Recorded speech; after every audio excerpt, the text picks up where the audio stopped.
If the story of any man's life, truly told, must be interesting, as some sage avers, those of my relatives and immediate friends who have insisted upon having an account of mine may not be unduly disappointed with this result. I may console myself with the assurance that such a story must interest at least a certain number of people who have known me, and that knowledge will encourage me to proceed. A book of this kind, written years ago by my friend, Judge Mellon of Pittsburgh, gave me so much pleasure that I am inclined to agree with the wise one whose opinion I have given above. For, certainly, the story which the judge told has proved a source of infinite satisfaction to his friends, and must continue to influence succeeding generations of his family to live life well.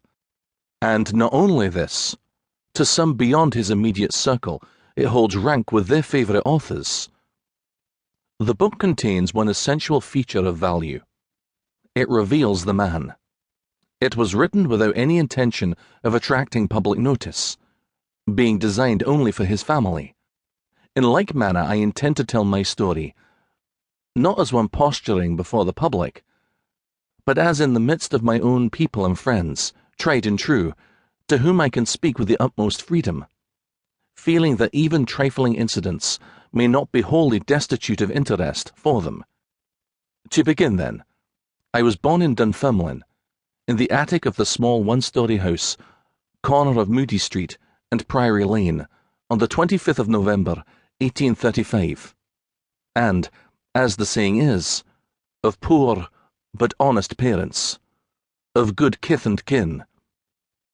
Dunfermline had long been noted as the centre of the damask trade in Scotland.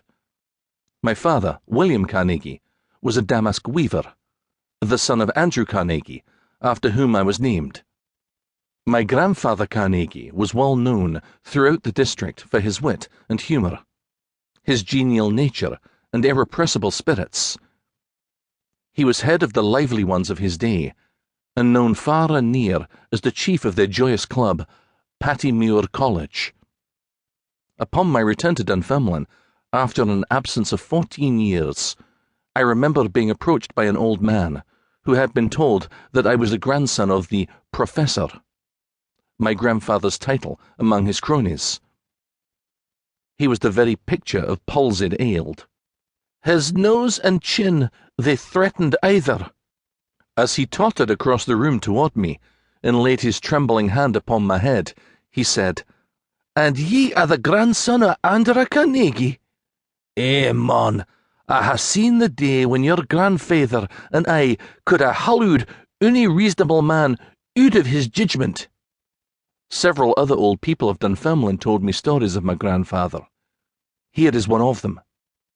One hogmanay night, an old wifey, quite a character in the village, being surprised by a disguised face suddenly thrust in at the window, looked up and after a moment's pause exclaimed, "Oh, it's just that daft callant Andrew Carnegie."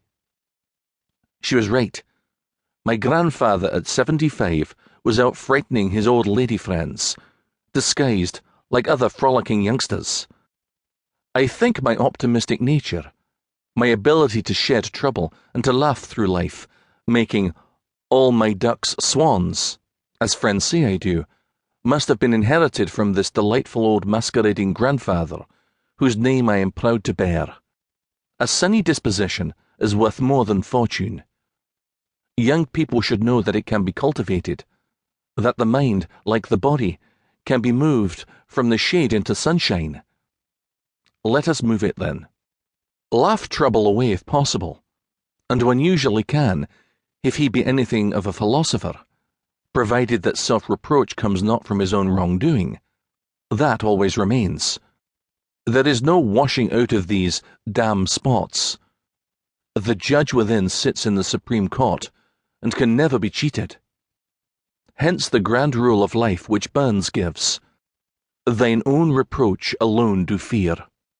This motto, adopted early in life, has been more to me than all the sermons I ever heard, and I have heard not a few, although I may admit resemblance to my old friend Bailey Walker in my mature years.